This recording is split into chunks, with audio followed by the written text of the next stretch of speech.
আসসালামু আলাইকুম প্রিয় খামারি ভাইরা।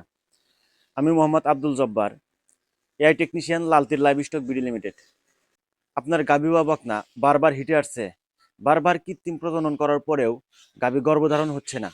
প্রতি 18 থেকে 21 দিনের ভিতর আবারও হিটে আসছে।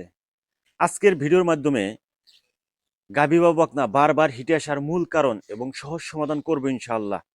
ভিডিওটি শুরু থেকে শেষ পর্যন্ত দেখলে আপনি নিজেই বুঝতে পারবেন আপনার গাভী বা বকনার কি সমস্যার কারণে বারবার হিটে আসছে, আর এর সমাধান আপনি অতি সহজে করতে পারবেন। প্রিয় খামারি ভাইরা, খামার মাস্টার ইউটিউব চ্যানেলে আপনাকে স্বাগতম।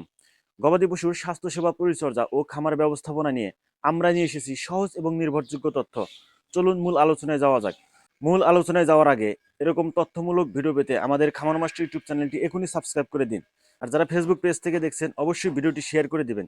এরকম সমস্যা যাদের আছে তারা আপনার মাধ্যমে যেন ভিডিওটি দেখে উপকৃত হয়। স্বাভাবিকভাবে গাভী বা বকনাকে কৃত্রিম প্রজনন করলে গাভী বা বকনা আর হিটে আসে না। যদি 18 থেকে 21 দিনের ভিতরে আবারও হিটে আসে তাহলে আপনাকে বুঝে নিতে হবে গাভী বা বকনা গর্ভধারণ হয়নি। স্বাভাবিকভাবে গাভী বা বকনাকে কৃত্রিম প্রজনন করলে গাভী বা বকনা আর হিটে আসে না। যদি 18 থেকে 21 দিনের ভিতর আবারও হিটে আসে তাহলে আপনাকে বুঝে নিতে হবে আপনার গাভী বা বকনা গর্ভধারণ হয়নি। একেই বলে রিপিট ব্লিডিং প্রবলেম। গাভী বা বকনা বারবার হিটে আসার সবচেয়ে মূল কারণ হচ্ছে ভুল সময় কৃত্রিম প্রজনন করা। গাভী হিটে আসার গাভী বা বকনা হিটে আসার 12 থেকে 18 ঘন্টার মধ্যে কৃত্রিম প্রজনন করলে সবচেয়ে ভালো ফল পাওয়া যায়। তবে গাভী হিটে আসার শুরুতে বা শেষের দিকে কৃত্রিম প্রজনন করলে গাভী গর্ভধারণ হয় না। অনেক খামারিরা এই বিষয়টি বুঝতে পারেন না, যার কারণে ভুল সময় কৃত্রিম প্রজনন করেন, তাই গাভী বারবার হিটে আসে। গাভী বা বকনা হিটে আসলে সাধারণত উত্তেজিত থাকে।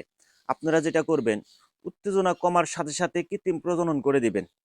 কৃত্রিম প্রজনন করার 5-7 ঘন্টা পরে যদি দেখতে পান আবার মিউকাস আসতেছে বা মল আসতেছে, সেক্ষেত্রে প্রথম কৃত্রিম প্রজনন করার 12 ঘন্টা পরে আর একটা কৃত্রিম প্রজনন করে দিবেন। আশা করি গাভী গর্ভধারণ হবে ইনশাআল্লাহ। গাভী বা বকনা বারবার হিটে আসার আরেকটি কারণ হচ্ছে পুষ্টিগত ঘাটতি। গাভী বা বকনা শরীরে যদি নিউট্রিশনের ঘাটতি থাকে সেক্ষেত্রে গাভী বা বকনা হিট কনসেপ্ট করে না। গাভীর শরীরে যদি সঠিক শক্তি, protein, mineral, vitamin A D এর ঘাটতি থাকে, ডিম্বাণু ঠিকমতো কাজ করে না, গাভী কনসেপ্টও করে না, গাভী বারবার হিটে আসে। তো অবশ্যই আপনার গাভীকে সঠিক পুষ্টির বিষয়ে লক্ষ্য রাখতে হবে। গাভী বা বকনা বারবার হিটে আসার সবচেয়ে বড় কারণ হচ্ছে জরায়ু সমস্যা। জরায়ু যদি গাভী ডেলিভারির পর জরায়ু পরিষ্কার না হয়, জরায়ুতে ইনফেকশন হয়, দুর্গন্ধ হয়, দুর্গন্ধযুক্ত মল বের হয়, মিউকাস বের হয়, সেক্ষেত্রে বারবার কৃত্রিম প্রজনন করেও গাভী কনসেপ্ট করবে না। অনেক খামারিরা এই বিষয়টি বুঝতে পেরেও চিকিৎসার ভয়ে বারবার কৃত্রিম প্রজনন করে, চিকিৎসা করায় না। অনেক সময় বাইরে থেকে এই সমস্যাটি বোঝা যায় না, ভিতরে ইনফেকশন থাকে।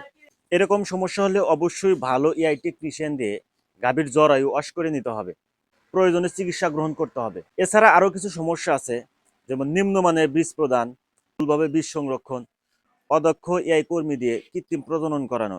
আপনারা আপনার গাভীকে 2-3 বার কৃত্রিম প্রজনন করান। 2-3 বার কৃত্রিম প্রজনন করার পরেও গাভী যদি গর্ভধারণ না হয়, সেক্ষেত্রে ভালো এআই টেকনিশিয়ান বা ভেটেরিনারিয়ানের পরামর্শ অনুযায়ী জরায়ু পরীক্ষা করান। সময় মতো চিকিৎসা করলে এর সমস্যার স্থায়ী সমাধান করা সম্ভব। প্রিয় খামারি ভাইরা, গাভী বা বকনা বারবার হিটে আসা কোনো অভিশাপ নয়, বরং এটা একটি ব্যবস্থাপনার সমস্যা। সঠিক সময়, সঠিক খাদ্য, সঠিক চিকিৎসা, এই তিনটি থাকলে ইনশাল্লাহ এই সমস্যা থাকবে না। প্রিয় খামারি ভাইরা, আশা করি এই ভিডিওর মাধ্যমে আপনার গাভী বা বকনা বারবার হিটে আসা নিয়ে যে মূল সমস্যাগুলো আছে এ বিষয়ে অনেক কিছু বুঝতে পারলেন। ভিডিওটি যদি ভালো লাগে অবশ্যই একটি লাইক দিবেন।